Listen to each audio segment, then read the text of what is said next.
This is a sequence where before Artie can become king, he has to go search for the Holy Grail with Shrek. And they couldn't find it, so Shrek has kind of pretended a little something. And there's a few surprises waiting you.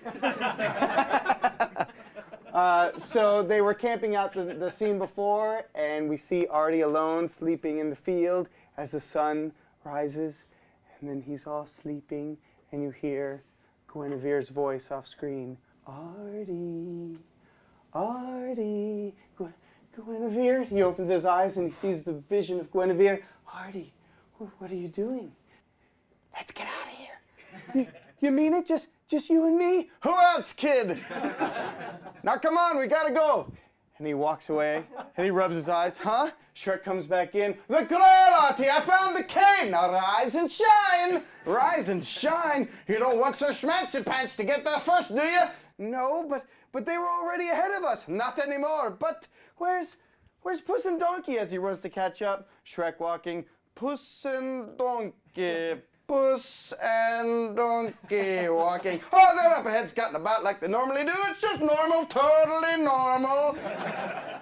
They're gonna give us the old caw-caw, caw-caw, if they see anything that we should worry about, okay? Now let's just focus on the task at hand, all right?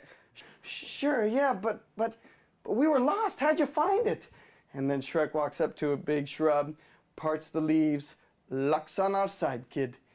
And he looks up and walks towards this humongous cavern and the cave, and he goes, it's nothing. Just think of it as a giant door leading to a fire-breathing beast protecting its giant treasure. And he picks up a bucket, karkonka, whoop, tears open an eye hole, shakanka, Shrek, and he picks up a barrel lid and he goes, catch, puku. The weight of it pushes Artie over. Well, at least you know what you're up against. And he hands him his fake sword, which is a pitchfork. And Artie stands up, grabs his pitchfork. You look great, kid. Thanks, Shrek. He goes, now get in there and battle the beast, grab the goblet, beat the bullies, and love thine lady, and become the king. So that way everyone knows what we're watching. And you show the inside of the cave, and it's all scary. And you see a tiny little Artie come in. Hello? Walks in a little further, looks around. Hello? Hello? Hello? Hello? And he walks in slowly, looking around. It's all scary. And then you cut to bucket cam, and it's going shaky, and you just hear. And then he comes around a corner, and then there's the Holy Grail on a pedestal of rock surrounded by a pit. And he's like, Shrek, I see the Grail! And then, huh? And he turns around, there's something in here, and he doesn't know what it is. And he holds his pitchfork. I can do this, I can do this. And starts trying to defend himself with nothing that he sees. And then, and then this bony hand comes over a ridge. And then this huge shadow of a beast starts showing on the rock side of the wall. I can do this, I can do this. Very slowly, the beast emerges from around the rock, and it's very silly looking. And it's got a skull head and moss body blanket. We see antlers taped to the skull. And then it falls, and he goes, what the heck is that? And then slowly this creature stands back up, and you hear from underneath the costume Puss going, what are you doing, you clumsy butto? Hey, you got the eye holes, man, do your thing. This creature hisses, and then he goes, that didn't work so good, now what? I don't know, charge him! This monster thing is running towards Artie. Artie is standing his ground, and he's getting closer and closer, and Artie gets ready for the stab, and then, whoop, he steps aside, and Donkey and Puss, as this silly creature, go, pew, right down into the hole. Shrek goes, hey, yay. And then Shrek goes, all right, Auntie, we're to take care of business. Now go get the Grail and let's go. And he sees the Grail, and he runs off to get it. and then we see Puss with the skull head peer up, and then Donkey peer up, and Shrek looks at them both, and he goes, get back down. And then you see both their heads go, we're sorry. And then Hamish takes over. Straight from Dave's pitch. And Artie walks across the pit, grabs the grail. I got it! Good going, Artie. Now let's get back and measure your head, because someone needs to be fitted for a crown. Walks off, and then from behind, a huge dragon rises up. Artie! Artie turns, and we see his POV as the dragon rises further and further up into frame. Huge beast. Drops the grail. Tink, tink, tink. And the dragon goes, Arrgh! Artie flinches. And then Shrek runs over, pushes Artie out of the way. He skids across the floor. He turns, and the dragon headbutts Shrek, who goes flying. Arrgh! Artie picks up the pitchfork, ready to defend himself. The dragon flames. He lifts up his makeshift shield, catches fire. He tosses it, and then the dragon starts approaching him, corners him. He looks up, stuck. The dragon's got his prey, and then his hand comes up. Bonk. Shrek pulls himself up onto the dragon's head. He grabs the horns, trying to distract the dragon. But not having much luck. And then we hear.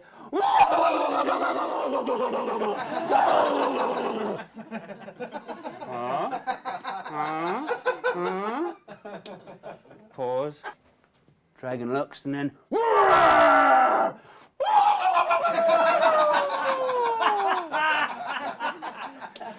Dragon turns back towards Artie, and then Shrek's trying to distract it, starts riding it like a crazed Scottish cowboy. Falls down, goes down the scales, flies off, hits the wall, boom, knocked out. Tail swoops, Artie jumps out of the way, and then the teeth try to grab him. Artie rolls out, cornered again, but he runs underneath the dragon's body. Dragon, huh?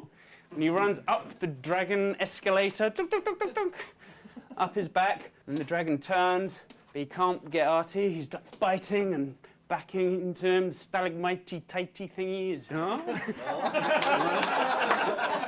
Stalactitey-mighty thing. Shrek comes to, sees what's going on, more like rolling and writhing and rocketing. Artie goes flying off, pitchfork sticks in a column. He's like holding on, dragon swoops his tail around, crashes, rocks fall down. Artie looks up, and dragon gets one more look at Artie and then goes with his big teeth, Artie!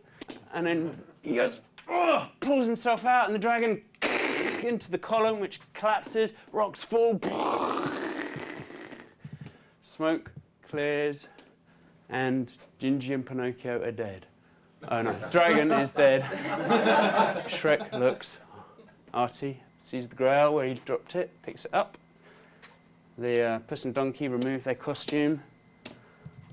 Shrek's still in shock. Shrek, I did it! Beat. You did it! Come on, we gotta get back. He walks off, Shrek still in disbelief about what's happened. I bet you feel really good about this one. Sure. Why not? So you are not going to tell him the truth? We'll all be on our way home before anyone's the wiser. And they give him the hairy eyeball. Come on. There you go.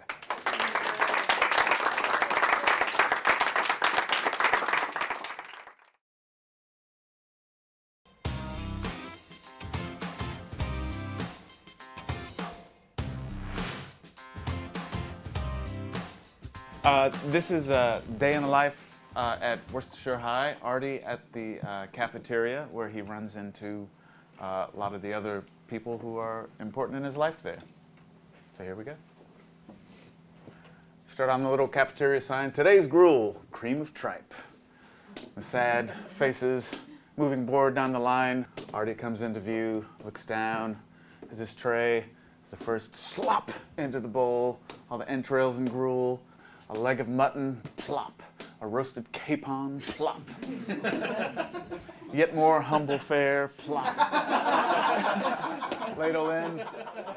He looks up, and as the crowd parts, he sees a vision. It's Guinevere, the most gorgeous girl at the school, moving in slow motion toward the counter. She lifts her bowl lovingly toward the ladle as the gruel is slopped into it. Catching this light streaming in through the windows, she loosens her gorgeous golden hair.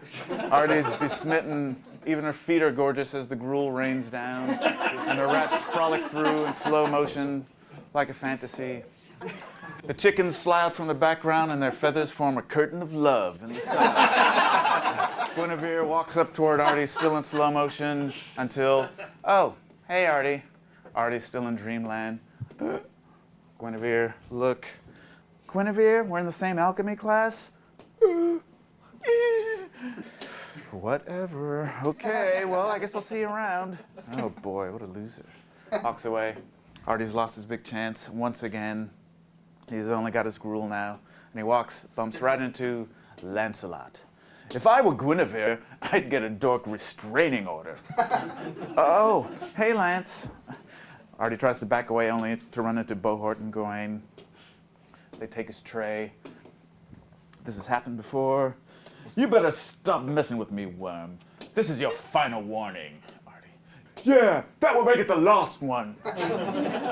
Oh, come on. What's a little joke between brothers?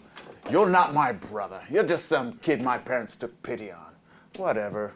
Don't forget your place, Artie. Not very likely with you reminding me all the time. So Artie tries to get away again, but the guys block his path. Where are you going, worm? They don't see that Shrek is coming up right behind him. Actually, he's coming with me. Artie looks up. I don't need your help. But Shrek's there to stay. Take him. He belongs with the rest of the circus freaks. On the other side of the cafeteria, Puss, enjoying the attentions of the high school ladies, hears this. Leaps into action. Pardon me, ladies, but the duty, she calls. I shall return. Gets up, runs down the table, grabs a knife and fork, leaps, somersault, lands on a nice juicy brisket of beef, jumps up, latches onto a chandelier, spins around, keeps spinning around, leaps over the heads of the crowd. The washerwoman with a tray full of dishes, Puss lands, table surfs on one of the dishes, past the astonished diners. He spears a leg of mutton from an unsuspecting kid. Continues on, leaps, bounces off another leg of mutton, or something. Somersaulting through the air. Bohort and Gawain watch stunned as Puss jams a leg of mutton right into Lancelot's mouth. He lands. Ha! Who are the freaks of the circus now? Donkey's eating at the salad bar. Yeah, who are the freaks now? Shrek looks on satisfied. Arthur's a little mortified, but everybody laughs. Lancelot, as he rips the mutton out of his mouth, sees his buddies running away, realizes he's beaten. He goes, Shrek. All right, Arthur, let's go. He looks around, but Artie's heading out the other direction. Shrek's got to come up with yet another plan.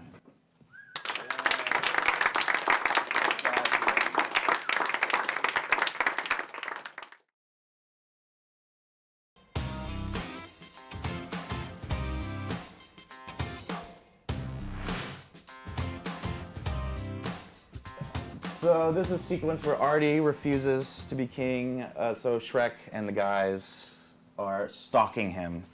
And they're going to, they go to Guinevere's house where Artie is trying to talk to Guinevere, and they help him woo her. Here we go.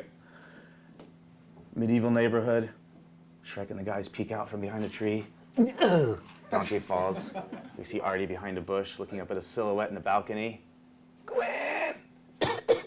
Guinevere! He looks, nothing.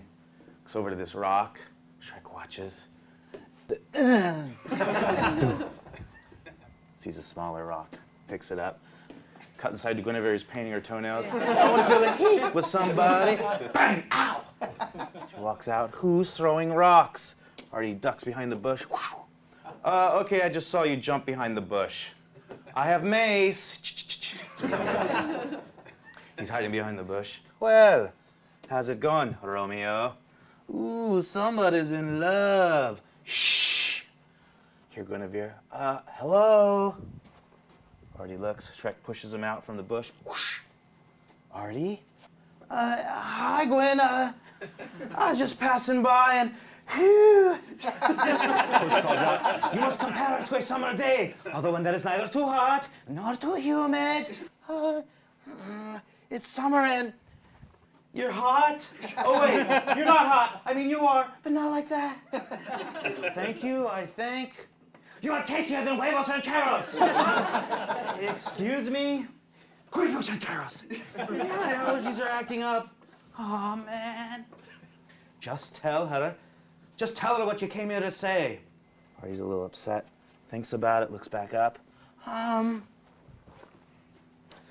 Gwen, she's listening. I just wanted to tell you that when I'm in your presence, just then, poof, Lancelot and the other jocks burst into her room. Ho, ho, ho! Let's get this party started! The jocks, ooh. Ooh, ooh, ooh, ooh. They come in. Artie watches. Jessica, you know we're not allowed to have guests. And gee, Gwenny, you look most smoking in the moonlight. Oh, look, poor wretched Artie. Ooh, it's painful to see how hard you try. Shrek comes out. Watch it, Muttonhead. You're talking to the next king of far, far away. No, he's not. Artie, a king? More like the mayor of Loserville. Hurt. Yeah, Loserville. On account of you're a loser. Oh, Gawain, you sure smart you is. Puss jumps out. You wanna dance, you hairless apes? Then let's dance the tango. You're Artie. This is like an exclusive night maiden party. So why don't you take a hike and take your talking pets with you? They go back inside laughing. Good times. They're breaking things inside. Guinevere turns back to Artie. Good night, Artie. She gives one last look and walks in. Artie thinks, what was I thinking? Hey, it doesn't have to be this way, kid. Actually, this is the way it's always been. Not when you're king. Everyone respects a king. Yeah, no more hooking rocks to get her attention. And the ladies, they go loco en la cabeza for a man wearing a crown. Yeah, I don't look good in crowns. Well, then abolish them. You can change whatever you want when you're a king. Huh? It's laughing off screen. Probably breaking. Artie looks up, thinks. King, huh? Shrug. What have I got to lose? You're gonna love Far, Far Away. The place practically runs itself, huh?